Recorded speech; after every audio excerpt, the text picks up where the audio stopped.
কেমন আছেন বন্ধুরা? আজ আপনাদের নিয়ে এসেছি এমন একটি রেসিপি, যেই রেসিপিটা অতি সহজে আপনারা বানাতে পারবেন এবং এই রেসিপিটা আপনাদের কিন্তু অনেক প্রয়োজনে লাগবে। আমার সকল বন্ধুদের জানাই অনেক অনেক ভালোবাসা, যে যেখান থেকে দেখছেন।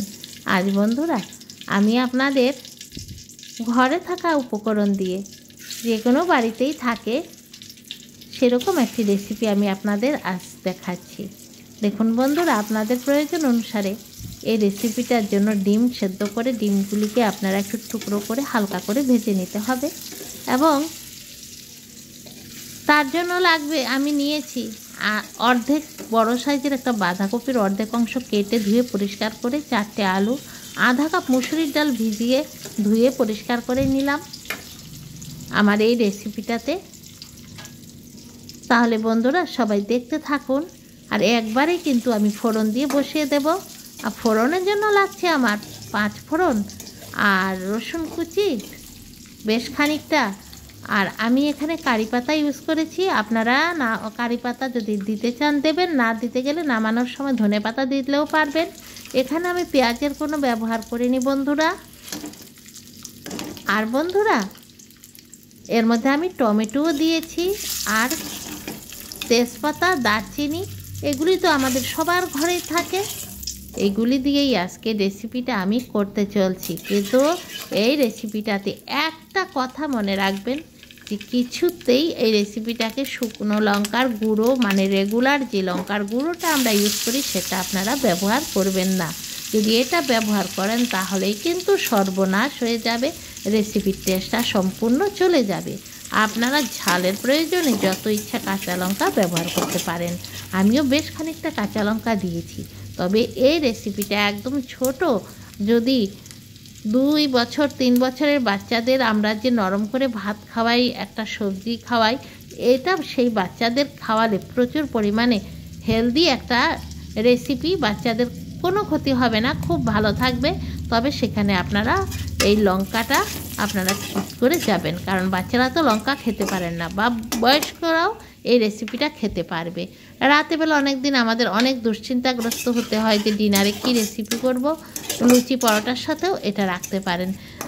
তাহলে বন্ধুরা দেখতে থাকুন, আর দেখতে দেখতে আজ আমি আপনাদের একটা অতি গুরুত্বপূর্ণ একটা বিষয় নিয়ে আমি আলোচনা করছি বন্ধুরা। দেখুন বন্ধুরা, আমরা যারা কন্টেন্ট ক্রিয়েটার, ব্লগিং করি, আমরা আমাদের ব্লগের পাশাপাশি আমরা কিন্তু অন্য ব্লগও সবসময় আমরা দেখতে থাকি। আমাদের দেখতে দেখতে কোনো ব্লগ কিন্তু আমাদের অনেক প্রিয় হয়ে যায়, এবং যে কোনো কাজের ফাঁকে মানে একটা নেশা বসে যায় যে ওই ব্লগের ভিডিও কখন ছাড়বে, আর ছাড়লে আমরা দেখি। সেই রকমই কিন্তু একটা ব্লগ হলো দোয়েল অ্যাগ্রো। আর দোয়েল অ্যাগ্রোর এই ব্লগের মধ্যে আমরা অনেক বছর পর্যন্তই তারাকে দেখতে পাই। তারা ওদের বাড়িতে দোয়েল অ্যাগ্রোর সালাম ভাইয়ের যে একটা বাচ্চা মেয়ে অনেক বছর পরে জন্ম হয়েছিল, সেই মেয়েকে রক্ষণাবেক্ষণ করার জন্য, বা সালাম ভাইয়ের বউর ডেলিভারির আগেই, অল্প কদিন আগেই এই তারাকে আনা হয়েছিল। আর ওর হাতেই এই আয়াত বড় হয়েছে। আর আয়াত তো তারাকে ছাড়া কিছুই বুঝতে পারে না। আর সেই তারার সম্বন্ধেই আমি আজ আলোচনা করছি, যে এই আয়াতকে মানে সব সময় বাড়িতে রাখতে তারার প্রতি এত যে মানে ভালোবাসা, মানে একটি ভাইয়েরা বোনকে যেই ভালোবাসে, বা সালাম ভাইয়ের বউ শম্পা আপু তাকে নিজের মায়ের পেটের বোন, বা ওদের চেহারা ছবি অনেকটা মিলে যায়। এ কারণে অনেকেই কিন্তু ভাবতো যে দোয়েল অ্যাগ্রোর এটা বউয়ের বোন, কিন্তু পরবর্তী সময় এটা নিয়ে অনেকবারই ভিডিও করে সালাম ভাইয়ের বউ সালাম ভাই বলেছে। তাই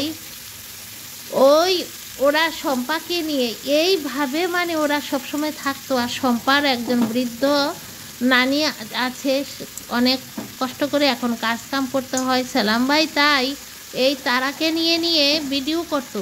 সালাম ভাইয়ের বউ তারাকে নিয়ে ভিডিও করতো। এতে তারারও তো একটা মানে অংশ দিত।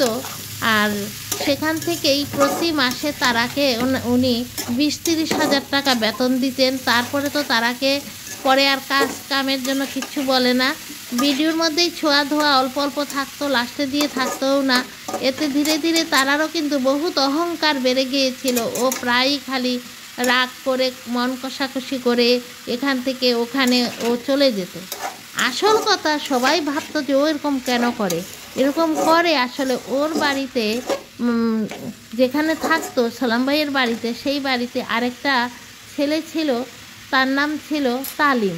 তালিমের সঙ্গে একটা রিলেশান হয়ে গিয়েছিল। সালাম ভাই কিন্তু একদিনের জন্য না করেনি যে তালিমের কাছে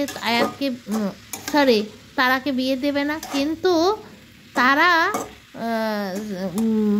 ওই যে তালিমের সঙ্গে থাকতে থাকতে কিছুদিন পরে তালিম তারার সঙ্গে ভালোবাসার ঠিকই করেছিল, কিন্তু তারপরে এটা নাটকের ছলে নিয়ে গিয়েছিল। কারণ তালিমের মা বাবা বা ভাইয়ের বউ কেউ তারাকে বউ করে নিতে চায় না। ওরা এক কথাই দেখায়, সালাম ভাই নিজ থেকেও বলেছিল, মানুষ দিয়ে কথা বলিয়েছিল, বলে তারার মার কয়েকবার বিয়ে হয়েছে, তারার নানির কয়েকবার বিয়ে হয়েছে, এই সমস্ত বাজে কথা ওরা বলতে শুরু করে দিল। এই করতে করতে এদিকে কিন্তু তালিম কিন্তু তারার সর্বস্ব লুণ্ঠন করে নিয়ে গেছে। এখন একটা সবাই রব তুলে দিল যে তারা প্রেগনেন্ট। কিন্তু আমরা তখন সবাই না করার স্বরে আমরাও মনে করেছি যে সবসময় আমি দেখি তো ভিডিও, যে এটা মানুষ এমনি একটা গুঞ্জন তুলেছে। কিন্তু তারপরে তো সালাম ভাই বহুতবার চেয়েছে তারা আর সমঝোতা করতে, বিয়ে দিতে, এমন বলেছে 30 লক্ষ টাকা রেখেছে তারার বিয়ের জন্য। আপন বাপেও এরকম করে না, আর রক্ত না না কাজ করতে এনে তারাকে স্কুলে পড়িয়েছে, ম্যাট্রিক পরীক্ষা দিত, কত ভালো ভালো জায়গাতে বিয়ের সম্বন্ধ এসেছে, মানে সালাম ভাইয়ের দিকে তাকিয়ে ওদের ভিডিওতে দেখে। আর সবাই তো জানে তারাকে বিয়ে করলে কোনো চ্যানেল খুললেই ভাইরাল। হ্যাঁ, সালাম ভাইয়ের এখানে সবসময় ও সুন্দর সুন্দর কন্টেন্ট করতে পারতো, ও খুব বেশি হাসতো, বোকা বোকা ভাব দেখাতো, কিন্তু ও বোকা টোকা কিচ্ছু না। আর এই তারা কে কতবার বলেছে, ও বলেছে না না না বিয়ে করবে না। এখন তো তালিমকে জেলে নেওয়া হয়েছে, জেল থেকে বের হয়েছে। বের হওয়ার পর তো এখন দেখা গেছে যে খুব শক্ত হাতে ওর কেসটা হচ্ছে। হয়তো বা ওর যাবজ্জীবন কারাদণ্ড, ফাঁসি না হলেও হবে। মেয়েদের এরকমভাবে সর্বস্ব লুণ্ঠনের কেস, এটা তো কম বড় ডাকাতি না, বাসাবাড়ির ডাকাতি থেকে 1000 গুণ বেশি, তাই নাকি বন্ধুরা? কিন্তু এটা তখন তালিমের বাড়িতে মিটিং হয়েছে, আর এই তারাকে আবার এই ফোনের মাধ্যমে আবার খুব তেল মালিশ করা হয়েছে।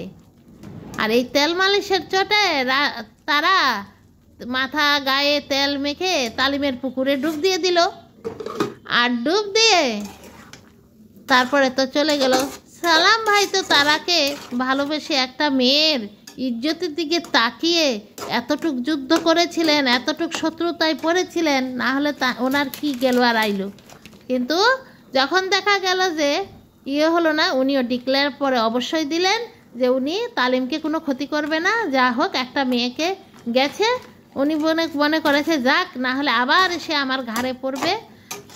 আর ওনার খুব বেশি মানে মায়া মহব্বত, উনি মানে মুখে কিছু বললেও কাজ যেতে পারে না, সেই কারণে তখন উনি বললেন যে ঠিক আছে, আমি আর কিছু করব না, এই তো চলে গেল। কিন্তু এত আদর, এত ভালোবাসার মধ্যে এই যে করলো ব্যাপারটা, এই ব্যাপারটা কি ঠিক করলো? তালিমে ওকে যদি আবার হোঁচট মারে, ও কোথায় যাবে? সর্বস্ব যে এরকম ধ্বংস করলো। তাই বন্ধুরা দেখতে থাকুন ভিডিওটি, আরও আপডেট পেলে বলবো। এখন তারা কিন্তু তালিমের সঙ্গে বাড়িতে উঠেনি এখন পর্যন্ত, এখন ওরা বাইরে কোথায়, ওরা তালিমের বন্ধুর বাড়িতে আছে। তাই আবার আপডেট পেলে অবশ্যই আপনাদের বলবো, যতটুকু পেয়েছি ততটুকু বলেছি। বন্ধুরা, আমি দৈনন্দিন জীবন চ্যানেল 2 এর পক্ষ থেকে আমি আজকের ভিডিওটি করছি। কেমন লেগেছে সকল বন্ধুরা অবশ্যই জানাবেন। আর নতুন বন্ধুরা অবশ্যই আমার চ্যানেলটি সাবস্ক্রাইব করে বেল আইকনটি প্রেস করে একটা লাইক দেবেন। আজ রাখি, টাটা।